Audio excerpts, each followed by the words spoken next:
যিনি এই ঘোষণা দিয়েছেন, ইনশাল্লাহ আমার বিশ্বাস তিনি এটা পুনর্বিবেচনা করবেন।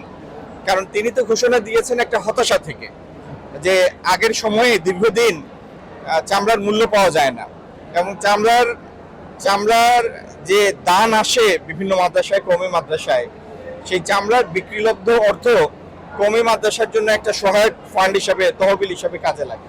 তো তিনি তার হতাশা থেকে এটি বলেছেন। এই হতাশা থেকে চামড়া শিল্পকে তার সত্যিকার পটেনশিয়ালে আবির্ভূত করা, এটা তো 2.5 মাসে সম্ভব না। আমার সরকারের ব্যবস্থা 2.5 মাস। একটু আপনারা আমাদেরকে সময় দিন। চামড়া শিল্পে দুর্বলতাটা আমরা চিহ্নিত করেছি। চামড়া খাতের সাথে সংশ্লিষ্ট প্রত্যেকের সাথে আমি একাধিকবার বসেছি, এবং আপনাদেরকে আমরা আশ্বস্ত করতে চাই, যদি আল্লাহ তৌফিক দেন, বাংলাদেশে চামড়া শিল্প বিলিয়ন ডলারের রপ্তানি আয়কারী খাত হিসাবে আবির্ভূত হবে। এটির দুর্বলতা যে যে জায়গায় ছিল সেগুলি সারানোর উদ্যোগ আমরা নিচ্ছি, কিন্তু সেটা 2.5 মাসে সম্ভব না।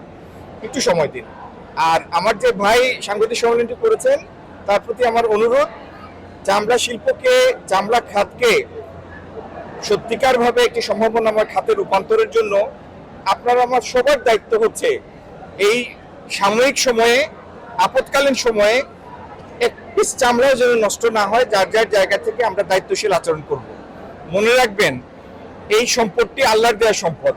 এই দেশ যেখানে সম্পদ অপ্রতুল, সেখানে কোনো ধরনের সম্পদ নষ্ট করা হচ্ছে আল্লাহর বরকত থেকে বঞ্চিত হওয়া।